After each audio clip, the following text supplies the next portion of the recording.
Hey guys, I'm back with a brand new outdoor DIY for you as part of my outdoor DIY series. This video is sponsored by Power Pro Screws, and I am so excited to show you what we came up with. In my backyard, I have this very blank and drab space at the back of my deck, kind of where the stairs come down, and it's in need of some love. You can see I have some dead grass there, so hopefully this will class it up a little bit. I wanted it to have a modern feel and not be too pricey. I started by ordering some outdoor rated heat-treated ash. This is not walnut, it's actually heat-treated ash. And they treat it with, basically they get it really hot and almost burn it so that it handles the elements outside better. And a lot of people are using this for siding. They're using it for outdoor boxes and things like that. So I am going to start my new project for outdoors. It's going to be a box, and I have this cool design that I'm really excited to show you, and I'll be using this ash to be able to do that.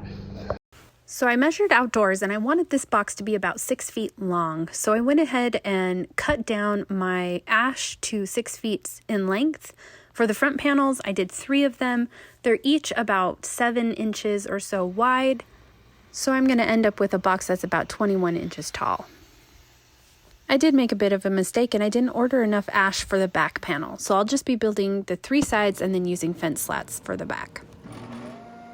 After I finished up at the miter saw, I took everything over to my jointer to get nice and straight and clean lines so that I can glue this all up here in just a second. It's pretty cool to see how the color doesn't change much as I'm planing, jointing, and taking material off of these boards. They stay pretty consistent in color. And this is how they look after being jointed and ready for glue up. My lumberyard pre-planed them so they're not too rough, and I'm just going to go ahead and clamp them with some glue. I'm using this Type Bond 2 so it's water resistant, and I'm going to glue those panels up. I always get comments about how I do glue ups because I don't spread the glue out with my fingers. I actually like to just do the squiggle lines like this, and I add a fair amount of glue, and then I will rub the boards together to spread the glue without using my finger, and then clamp it all together. I've been making stuff like this for years. I've never had any problems with failure of joints, and everything is nice and tight and really sturdy. You can see my shop is pretty full. I'm building a couple tables at the same time, so you got to make things work when you have a limited amount of space. Somehow I always figure it out. Now I'm going to let this sit, and I'm going to let it dry overnight, and then I'll start working on the panels again the next day.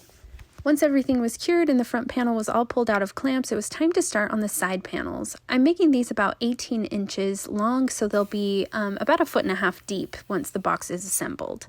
I went ahead and cut all these pieces down. I needed 6 total so that it would be the same height on both sides of the front panel. And then I'm going to clamp these down and let those cure. You can see here how I am spreading the glue by rubbing the boards together and then clamping everything down, and I'm still getting a nice amount of beading or squeeze out, which is what you need to have a nice tight joint.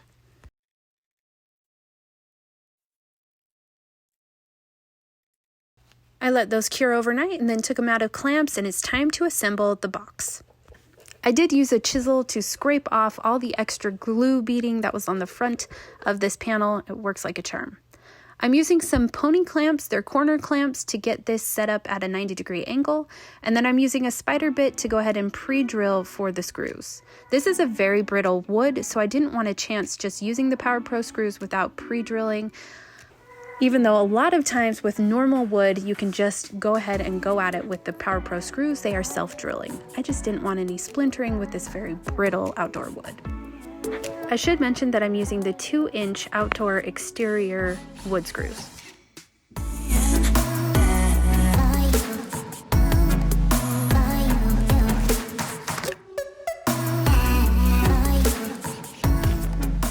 And here is how the box looks with the fence slats on back and having the 2 side panels and front panel all assembled. It looks so pretty in person. I am loving this wood. The color is just perfect, super modern, and ready to be put in its place. So now in order to fit the box in the spot where I wanted it to go, I did need to cut out some of the grass that had overgrown into the planter area. So I'm just using a shovel and cutting that grass out to the exact depth that I want my box to sit.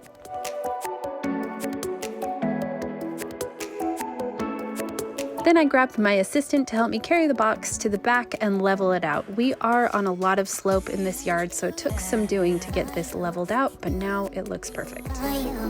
Next, I ordered a black aluminum fence panel. I'm really excited about how modern and beautiful this looks, but I need to make sure it sits out from the house. So I'm taking that top and bottom support of the fence panel and I'm cutting off about 2 inches on each side. I'll be using this as a bumper to go ahead and hold the trellis out from the house a little ways. I'll show you how that's going to work in just a minute. Also, did you know that you can cut aluminum with your miter saw with just a regular miter saw blade? It's a soft enough metal that you can just make sure you have good safety gear on because there are shards of metal that come flying off. Okay, that sounded a little more aggressive than I intended. It's not that scary, just make sure you have your eyes protected. Next, I assembled the fence panel, which wasn't too difficult, and it's a very light metal, so it's not heavy to pull around, move around. It just took some time to get each of these slats screwed into the top and bottom supports.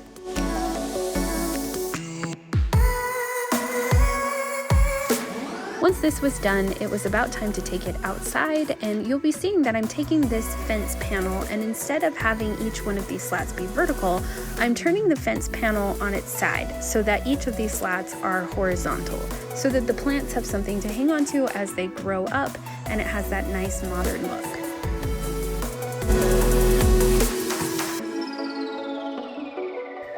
And now it's time to screw this into the house, which I'll be honest made me a little bit nervous. I started with a spider drill bit and I'm just drilling the hole right through the aluminum post at the top so that I can get my screw through into the stucco easier. Next, I'm using these Power Pro 1 multi-material screws. I did end up going with the 4-inch rather than the 3.5-inch length though. And I'll be attaching this bumper to the back side of the fence panel and then using my screw to go through into the house. And you can see I need a little longer screw. That's why I went with the 4-inch. Then it was time to go ahead and do this. I did pre-drill a hole into the stucco because it's cement-based and I didn't want to strip my screw or have any problems with the outside of the house, so I pre-drilled first and then went ahead and screwed the bumper and the fence panel directly into the stucco. Now usually behind stucco is wood and then your screw can grab onto that as well, so you're going to have a little bit of cement and then some wood to hold this panel in place if you have a stucco house. If you have siding, you might want to research that a little bit, but I would imagine it's about the same with wood behind your siding panel.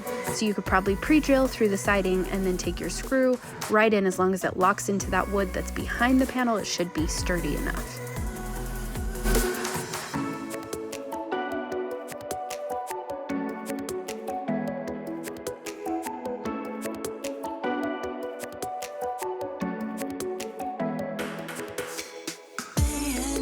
This was actually not as hard as it seemed in my mind. It was super easy to get that locked in and nice and sturdy on the house. I went ahead and made sure to secure this in 4 places, but the bottom part of my house is the basement and it is a 6-inch deep cement basement. And so I'm locking this in a little bit higher on the stucco and it will have 4 points where it's secured to the house.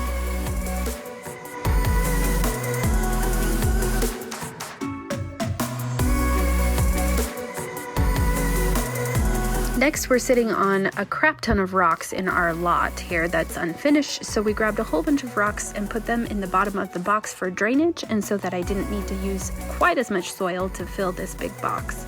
And as soon as that was done, we added some topsoil through bags that I got at Home Depot, and then I got some climbing clematis, which I'm really excited about. In our last house, I had a couple of these vines that grew like crazy out here. So I'm hoping that they'll grow really nicely. They have these beautiful purple flowers, and I think it will really add to the aesthetic and the feel of this backspace.